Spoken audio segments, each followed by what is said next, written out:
Welcome to Ion Franchising, where you will learn the A to Z's of franchising. Today I have a very special guest, my friend from Las Vegas, created a brand called Rachel's Kitchen in 2006, and her name is Debbie Roxarzade, founder of Rachel's Kitchen. Hello, Debbie.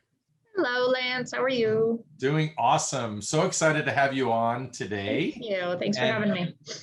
You're quite welcome. So, well, let's get started with an easy question. Why don't you share with everybody your, I would call it your franchise journey. How did Debbie Roxarzade get to where you are today in 2021 with a successful franchise organization? Let's talk about where this all started and how it came to be. Sure. So I started Rachel's Kitchen out here in Las Vegas in 2006. Rachel is my daughter, so the concept brand is named after her. So started out here in 2006. We're originally from Los Angeles, but decided to move out here when Rachel was 2. We didn't want to raise her in LA. And what's wrong with LA? Well, I love LA, but it's not that conducive to children, although a lot of people may think Las Vegas isn't either, which I agree with at some points. But we are in a small community, a suburb called Summerlin, and my husband and I just really fell in love with it and felt like we were close enough to LA, but yet far enough away where we could kind of build our own life and, have her ride a bike down the street versus Los Angeles. So we found it a little bit more peaceful and quiet, and you can buy a home, and it's a little bit more affordable. And a lot of young professionals lived out here, moved out here, a lot from Southern California actually. So we really liked it. So we moved out here. I opened up the first Rachel's Kitchen in 2006 in the 1,000-square-foot location. Very small, very close to where I was living at the time. And I was a customer at that original location, and my kids and I would go there very frequently and have our smoothies and have our breakfast or a burger or whatever it might be. And we love that location. But yeah, we absolutely noticed how you were bursting at the seams, and you certainly grew out of that location. Yeah, we did. We did really quickly. We were out in the parking lot. We were, all over the place trying to squeeze people in. And we actually, the way that we were able to survive there as long as we did was because I opened up my commissary, which was just like about 1.5 miles away, and really used that as like our backfill and our storage for that location, because 1,000 square feet really didn't hold anything. So people were, the guys were running back and forth like 3 times a day going, so that helped our life over there in the 1,000 square feet location. But anyway, regardless, the brand, I wasn't sure how Rachel's Kitchen would do out here. I wasn't sure how Vegas would take to some of these kind of more California cuisine type items of fresh juices and goat cheese on the menu. Dare we say healthy? Because when you tell certain people, when you survey most of America, everybody says, yeah, I want to eat healthy. But the reality is when nobody's watching, they don't always choose healthy, right? Well, they don't. And our menu is healthy till the indulgent. So you can have a very healthy salad with a side of sweet potato fries or a side of regular fries, or you can have some pastas, or, you can have a cupcake if you'd like, or you can have a fresh squeezed juice. So we've got a little bit of everything. Which makes it easy for people, when they don't know what they want to eat, or if, one person in the party wants to eat something that's not healthy and somebody else that wants to eat something lighter. So the veto vote, when the office of folks are like, I want a sandwich, I want a burger, I want a smoothie. Well, Rachel's Kitchen is perfect for all of you, all of them. Yeah. And pancakes. Don't forget the amazing pancakes that I see on Instagram. It seems almost weekly. Pancakes do very well on our Instagram feed, that's for sure. Food People, porn, people food like to see porn. the syrup being poured. And, kind of back to your veto vote in the office, I'll like skim through some of the online orders and things that come through, and you'll see these orders, 30 people in the office ordering. And it's like literally, one of everything off the menu people are ordering with their name on it. And I'm like, that's awesome. That's great. I love it. I love it. Well, that diversity in the menu is incredibly helpful, and that's people feel like different things in different days of the week, and that's just the nature of the beast. So, what got you into franchising? You launched the first location. It's 1,000 square feet. You had this tremendous success in the restaurant business in LA. You come to a new town to set up shop, so to speak, literally. Let me launch my business that I know restaurants the best. Let's do that. And what was that point where you're like, let me franchise this thing?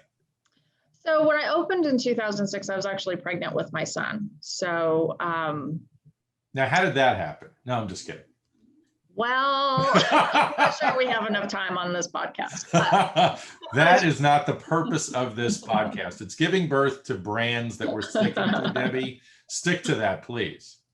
Sorry. I know we sidetrack sometimes, but so I was pregnant with my son, Ryan, and, the concept started to do really well. People really took to it and liked it. And Vegas was booming at the time. And I had a lot of these real estate developers going, can you open a Rachel's Kitchen in my center, out here in Centennial or in Aliante, or, just all these different kind of suburbs of Vegas. And I thought to myself, I would love to do all that, and I did that in Los Angeles for years and years to come. But now I have a family, and I don't want to walk around with my belly all over the place or do born with me everywhere.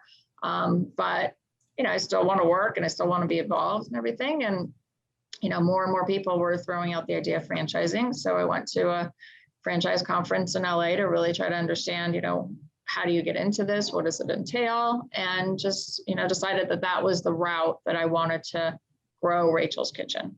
And that's how it started. And it took me, a good 2 or 3 years to figure it all out. And unfortunately, my timing wasn't great because that's when everything tanked. And here we are, 2008-ish, 2009. I'm sitting here with my beautiful documents and all this stuff that I've worked so hard figuring out all these details. And I'm like, okay, I'm ready, everyone. Yep. It's amazing. Some people, depending on where you lived in 2008, 2009, when the world came crashing down, Vegas was hit especially hard. We know now how temporary it was and how resilient Vegas was in our economy, but it scared the heck out of a lot of people. Oh, yeah. And, people that had a lot of money, lost a lot of money, and nobody was really doing anything for a period of time as everybody was waiting things out. But, people have to eat. Rachel's Kitchen is not fine dining where people can't afford it. And obviously you guys survived, you did well, and here you are. Let's talk about on the franchise side of things, when you sort of had this moment, if you will, in the LA, in LA deciding and learning about franchising. What were some of the pieces that, you remember being taught at the time that really appealed to you, that you said, you know what? This is a good system. This is something I want to share. We all know that a pregnant woman does not want to be running around in a kitchen doing all this work themselves. And clearly sharing what you've learned was an amazing way. And that's what franchising is, sharing what you've learned with the world so everybody else can be successful as well. Yeah, I mean, as I was going through the franchising exhibit, I realized, I have all of this stuff. They're like, oh, you need a manual for this. I'm like, okay, I can do a manual. I mean, I've done this. I've done it from the ground up. I've done it for years. I've taught people how to do it. I've got team members that have been with me for a long time. I've got team members that are in and out.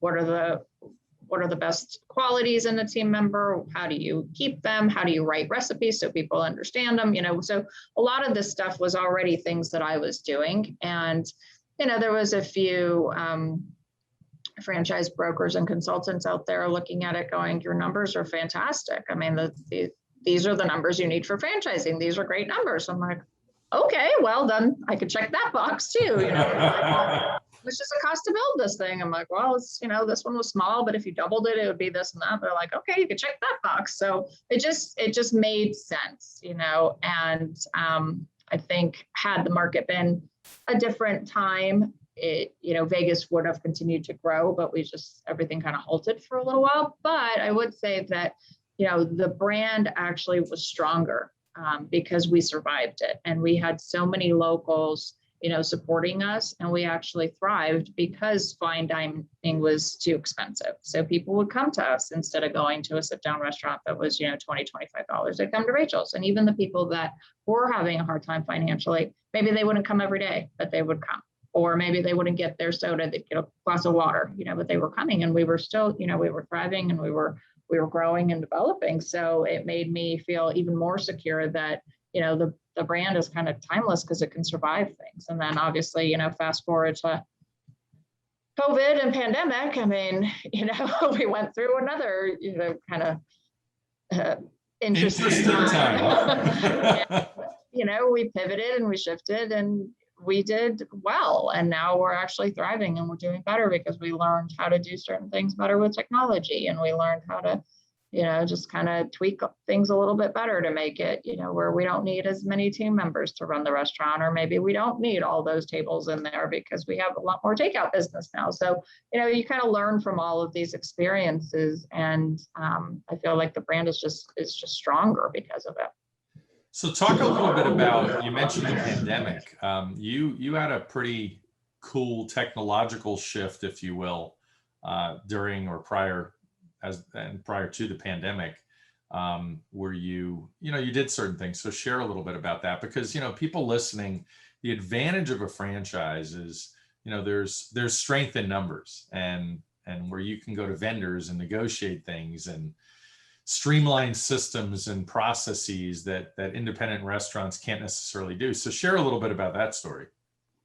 So we really marketed to our guests through our preferred guest program. So it's our loyalty program that we have. And we're up to actually almost 70,000 members now, which is great, it's all Vegas based, which is fantastic. So we have a good, angle into the local community and things. So we were able to send messages out, we're open here, we're not open here, dine in here, these specials. So we immediately launched like Rachel's Grocery is what we called it, where we would have farm boxes, which was fresh produce boxes that guests could come in and buy from us instead of having to go to the grocery store. Because as everybody knows, people were afraid to go out in public, or they just couldn't get a lot of the product, or they didn't want to wait in line. So we had these farm boxes. Then we put together protein boxes where it was like a mix of, different kinds of meat and fish and things like that they could come in and pick up. We have our bottled salad dressings and our granola.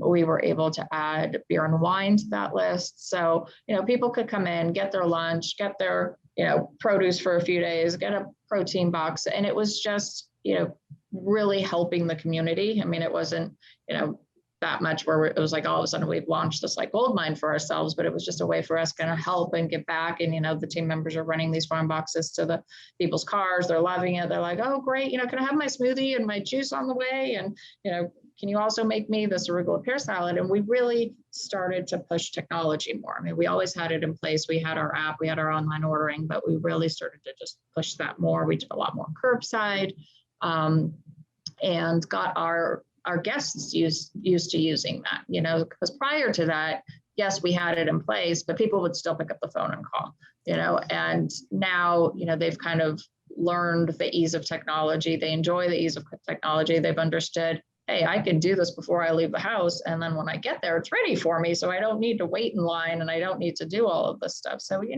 just kind of condition people, and that's been helpful for our team and being able to run our business, smoother. And we also started to add on, like every other restaurant brand, all the different third parties, like the Postmates and Grubhub and DoorDash. And we had a little bit of that before, but it was just kind of a very small portion of our business.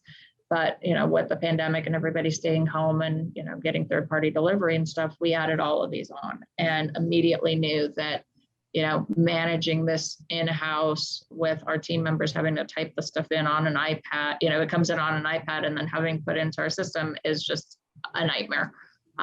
And we knew that prior to, the pandemic as well. And that was why we really hadn't added all the different third parties. Each location was like, okay, I'll try Postmates and I'll try, DoorDash or whatever, so we can have one iPad. And it was kind of my list of items to look for the best company that could kind of integrate it all. But it was also new. And sometimes you don't want to, give your business to another business that's new and have something go wrong that's out of your control, so I was like, okay, you don't want them to practice on your customers. Exactly. And I'm like, well, if integration breaks, then what do we do? But this really was a time where we're like, okay, we need to focus on this and figure out what's right. So we integrated with a third party, and now it's amazing. So most of our stores are on this, and the orders go in automatically into our POS system. We don't have all these iPads sitting on the counters anymore. They go into the POS system just like our online ordering does, prints out in the kitchen. The driver picks up the food, goes wherever he's going, and that's the end of that. So let's talk a little bit about who's the ideal franchisee for you. We know that somebody that has been in the restaurant business is preferable, but somebody can hire a manager. Somebody can be an investor that is committed to hiring a manager, right?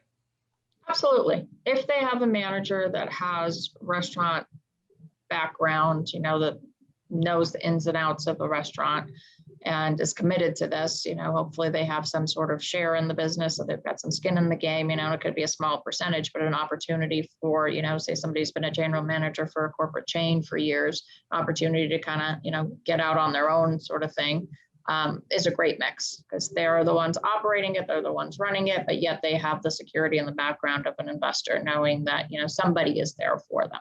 So Debbie, let's talk about the numbers a little bit. When you decided to set up a franchise system, we all know that every single person that sets up a franchise system, the number one thing they do before is they have to feel proud that there's a way to make money. If you operate this, whether it's a restaurant or any other franchise, if it's operated properly, that's the key. Mm-hmm. If it's operated properly, it's going to make money. And it'll do what it's supposed to, because there's an established system. So I'm very proud of you and what you've created. So share a little bit about that with your numbers and what you're seeing. So again, back to what you were saying, it has to be operated properly. So if you follow the guidelines and if your team follows the recipes and there's no waste and there's no theft and all these things that come along in the restaurant business. We call those silent partners. Really we're looking at like a 3-to-1 ratio as far as the initial investment to what the sales ratio would be. And, obviously different which is for the industry, for those listening that are quite analytical, that is absolutely incredible. The old days of QSR fast food, it was like a 1-to-1 ratio. You'd invest $1 million just to do $1 million in sales. And so a 3-to-1 is about as great as you're going to get in the restaurant business. It's absolutely incredible. So sorry, keep going. No, and, depending on the space that you're looking at, obviously it depends on the market, but if you find a restaurant, that's an existing location that you can just remodel, now this $522,000 number, that's the high end on our FDD, could go down to 300,000, and if it's, in a great location, your sales could be, $1.2 million, $1.3 million, $1.5 million, $1.8 million, whatever it kind of ends up at. So, the ratio works. It's not a super complicated restaurant. Even though the menu is diverse, we're using a lot of the same items and all the different menu items. So for example, like take goat cheese. Well, we use it in breakfast, we use it in lunch, we use it in, all the different things that are on the menu. So it's in 5 or 6 different things. It's not just for one specific item. And that's how we try to build the menu, and any LTOs that we bring in as well. I mean, we'll bring in maybe one new item, to put in that LTO, but we're still using everything else. We brought in an avocado toast. So we brought in a different kind of toast, but everything else is stuff that's in our kitchen. Good old cross utilization. That's the word of the day. Exactly, which makes it easier, to operate the kitchen, and you don't have as much waste, and the team members understand, okay, avocado goes in these 5 things or these 8 things. And so those are the types of things that, people that are restaurant operators understand and appreciate. And that's what makes it easier for them, and for training purposes and things like that. So that's always important to look at when you're looking at somebody's menu. Perfect. So tell everyone listening about your franchise process. Every franchisor, every brand does things a little differently. You're now looking to obviously expand out of Las Vegas, although you're certainly talking to locals about adding additional stores in the Las Vegas market. But what is the franchise process like? I'm helping you a little bit. So clearly they might get on a first phone call with me. What happens after that? So after that, since we are small, I think we're a little bit more relaxed. So they, I probably get on a call with you. You call me and say, I've got, this group or this person or this couple, and this is their background. This is kind of where they're looking at. And if all of that makes sense, either we would send them the financial form, or I just get on a call with them, just to kind of get an understanding as to, who are they, what they're looking at, make sure that they're a good fit, make sure that we get a good feel from each other. And if it's something that we both feel makes sense and we want to move to the next step, we would run a background check, get some financial information, run a background check, make sure that that's all clear.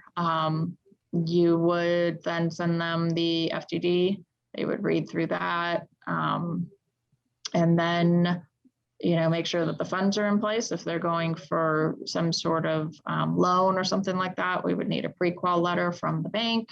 If they've got the money in the bank or sitting, in a line of credit or something like that, we would sign the documents and start looking for a location. Perfect. And when one of the best parts about the franchise process, as I get a smile on my face about it, so many people think franchising is this mystery. You get this big document called the franchise disclosure document, which, franchising is regulated by the Federal Trade Commission, a government agency. But, and within that, there's an item 19, there's an earnings claim. You have a very nice one that states what the average stores do. But the best piece, in my opinion, is then to understand as a prospective franchisee how you actually fit in with a brand. And in your case, you have a great company culture and great franchisees I know you're proud of. And so that stage we call validation. So as people would go to the validation stage, so to speak, with Rachel's Kitchen, I'm sure you're really proud that your franchisees will say nice things about you and the brand, right? Is that fair to say? I think so. I mean, I don't limit, I know certain brands are like, okay, here's the number to this franchisee, and you go and talk to this franchisee. I've got everybody in our documents. You're free to go talk to whoever you want to talk to. You can call them up and say, I'm looking at a brand. What do you think of the franchise? You can go in and eat at the restaurant and get your own feel. You can do whatever you want, but I would like that the prospective franchisee does do their due diligence, go eat at the restaurant, go see the different locations, go get a feel from the team member, talk to, an employee, talk to a general manager, whatever it may be. I mean, if this is something you're going to be a part of, we want to make sure that you're comfortable. Yeah. And that's the key, is everyone has to be a good fit. That's what they have to feel good. You have to feel good. Exactly. So any words of wisdom for today, things we did not cover that you'd like to share? Let's see, words of wisdom. Well, I think if you are interested in the restaurant industry, which I know a lot of people are afraid of, but if you are, it is a great it's a great business, and it's a feel good business, and it's definitely something that you can feel proud of and feel good as being part of a community. If you're looking to build a base like that, I mean, we do a lot of charity, we do a lot of things where we'll donate to, schools and things like that. And that's just a great feel. So if that's something that you're a part of, it's a good thing. Share a little bit about, you mentioned customer loyalty earlier, but you have a lot of great testimonials. People absolutely love your brand, your food. I mean, you're getting a lot of testimonials, a lot of people that are professing their love for Rachel's Kitchen. Actually, that's cute. Yeah, we did a survey a few years ago asking our guests, what does Rachel's mean to you? Actually, let me pull it up. But so we had a bunch of we did a contest. So whoever's, we kind of selected one, like a couple free meals or something like that. But we did a word cloud with what everybody was putting in as far as, what does Rachel's Kitchen mean to you? So the word crowd, the majority of the words that popped up were fresh, friendly, family, scrumptious, service, satisfying, wholesome, happy, good home, friends, yummy. So I thought, that was really cute. So we did like a little campaign out of that. And then we selected this one wonderful lady, and she says what it means to her. She says, how do I love thee? Let me count the ways. R is for real. A is for awesome. C is for courteous and competent staff. H is for heck yeah, I'll be back. E is for everybody, is for everyday eats. L is for the laid back atmosphere and loving kindness with which the food is always made. S is for stupendously healthy shakes. Rachel's, I love you. So I thought, that was a winner for me. And she's a great guest. She still comes in and she's just awesome. That is fantastic. Well, that's a perfect way to end today, is talking about how much your customers love you and your brand. And Debbie, thank you so much for being here. We'll do it again sometime. Okay. Sounds great. Thanks, Lance. Have a good one. Bye. Thank you very much for listening today. Please like, follow, and subscribe. This is Lance Graulich. Until next time.